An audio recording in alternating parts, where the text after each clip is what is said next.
Alrighty then. Well, uh, it's time for bed, I guess, or very soon it is. My work for tomorrow got temporarily cancelled. The man has to go to Ottawa. He's got some business in Ottawa tomorrow.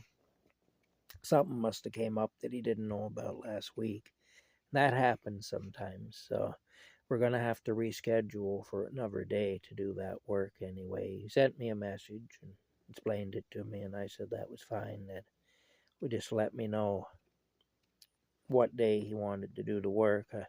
I'm not available Thursday or Friday because I'm going to be at another job those 2 days, but otherwise, as far as I know, my calendar is open. So anyway, what I'm going to do though is I was thinking about a couple of stories, actually 3 different stories. There's 3 different stories I'm going to tell you, and these all have to do with my dad and with jobs that he had back in the 50s. And the first story is there was a company in the town of Smiths Falls here called Frost and Woods. And Frost and Woods had started out making farm implements back in the 1800s. It was a big company. It was a big factory in town. It's all tore down now. There's not a trace of it anymore, but it closed up in the mid to late 1950s. So my dad would have worked there just prior to it closing up. I don't think he had anything to do with it closing up, though, but still, I'm not implying that my dad caused the company to close up by working for them or whatever, but yeah, it's just a little sense of humor that I have that's kind of weird, I guess. But anyway, he would have worked there just not long before it did close up, though. Anyway, but he used to deliver appliances for them because by the 1950s they'd expanded into manufacturing refrigerators and stoves and freezers and things like that. Of course, in the 1950s, a deep freezer was a really a new thing, you know. It was one of the latest things that you could buy at that time. Anyway, my dad, he worked with another guy, and he was a driver. He'd drive the truck, and the other guy go with him, and they'd go up into the back country or into town or into a town or the back country or wherever they had to go to deliver things. And anyway, my dad and his friend that he worked with there on the truck, one time they had to deliver a freezer, deep freezer, to this house in the back country up above the village of Lanark. Village of Lanark is a local village anyway here.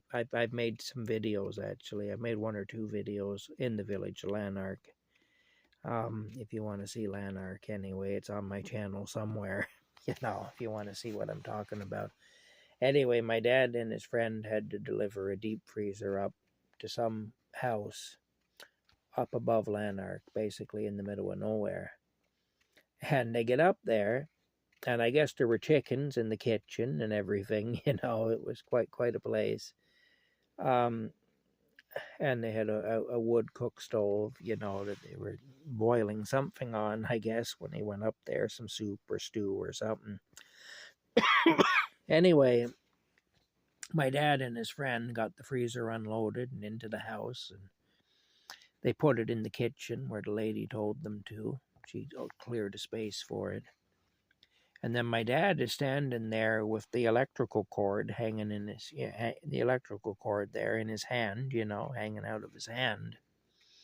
And he says to the lady, kind of lifts the electrical cord to show it to her, and he says, where do you want me to plug this in? And the lady, she says, plug it in. What do you mean? And my dad says, well, I mean, where's the nearest electrical outlet so I can plug this in? And the lady says, 2 miles down the road at the neighbor's place. They didn't have electricity. They bought the thing. I guess they didn't realize they needed electricity for it to run, you know. Anyway, That's one story. So my dad and his friend had to take it out of there. They had to load it back up on the truck and take it back anyway because it was of no use to the people. Maybe they thought you would use dry ice in it like you would an ice box. I just don't know, but they weren't aware that it ran on electricity when they bought it anyway. So my dad and his friend had to take it back. That was one story. Another story that my dad told me one time was in the mid to late 50s. He started a little business where he was putting up TV antennas and doing a little bit of television repair and stuff like that. And around 1956 or 57, he started doing that. And when I was a kid, I remember he did that as a sideline in the 1970s. I used to go with him on jobs. I was kind of like the one that would run to the car and get a part if it was needed, or I'd get on the other end of the wire there and pull it through the wall or whatever. Anyway, things like that when I was like 7, 8, 9, 10 years old. Anyway, but he had started doing that back in the mid 50s, mid to late 50s. And he was at this one place, and the fellow who owned the place was a Frenchman. And of course, it wasn't uncommon in those days if you went up to a place and did a job, the people would invite you to stay for supper. And really, they'd be insulted if you didn't. It was kind of expected that when you went to work for somebody out in the country like that you'd be staying for supper. That was just kind of a given. It'd be considered rude if they didn't invite you, and it would be considered rude if you turned the invitation down too. So anyway, my dad stayed for supper with this French fellow and his wife after he installed their television antenna and got everything hooked up so they could watch TV. And after supper, the man, he walked with my dad out of the house to my dad's truck that was parked in the yard. And, they were having a chat as my dad was walking to his truck to go home. And my dad told this fella, he said, I really enjoyed supper tonight. He said, please tell your wife that I really enjoyed that meal. It was a great meal.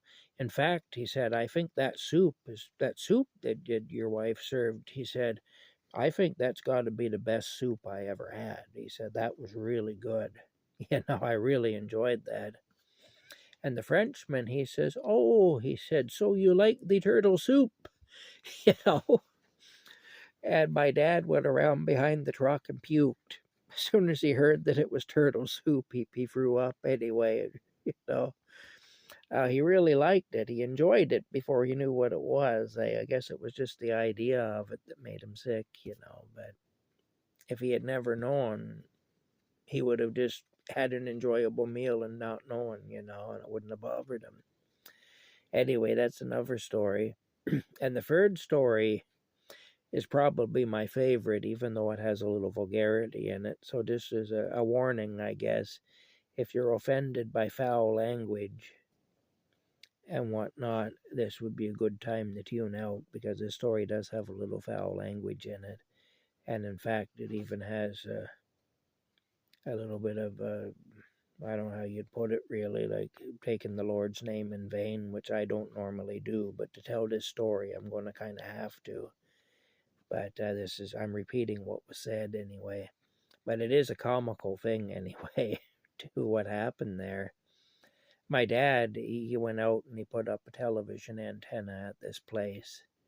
And it was a kind of a cabin. And there was an old man living in there, and he had his grandchildren there with him. Now, I don't know if the grandchildren lived with him full time, or if the grandchildren were just there visiting. I just don't know. But this cabin had a sleeping loft. He went up a ladder, to get into the loft or whatever, and that's where the grandchildren slept. Well, my dad, he had supper with the old man and his grandchildren.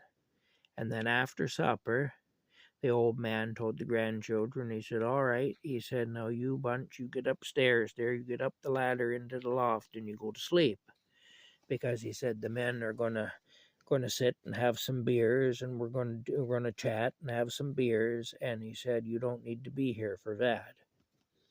So anyway, the grandchildren were obedient. They went up the ladder and into the loft there. After a few minutes, you could hear the children up there. Some of them were crying. And the old man yells up at them. My dad and the old man were sitting at the kitchen table, and they each had a beer, and the old man, he yells up at the kids. He says, here now. He said, what's going on up there? I hear crying. What are you crying for? And one of the grandchildren says, well, Grandpa, we're frightened. He said, what do you mean you're frightened? He said, there's nothing to be scared of. He said, well, what are you frightened about? Well, he said, we're up here all alone, and we're frightened, and it's dark, up here, and we're frightened. And the grandfather, he says, oh, he says, you're not alone up there. The goddamn boogeyman's up there with you. Well, I guess those grandchildren come down that ladder real fast when they heard that.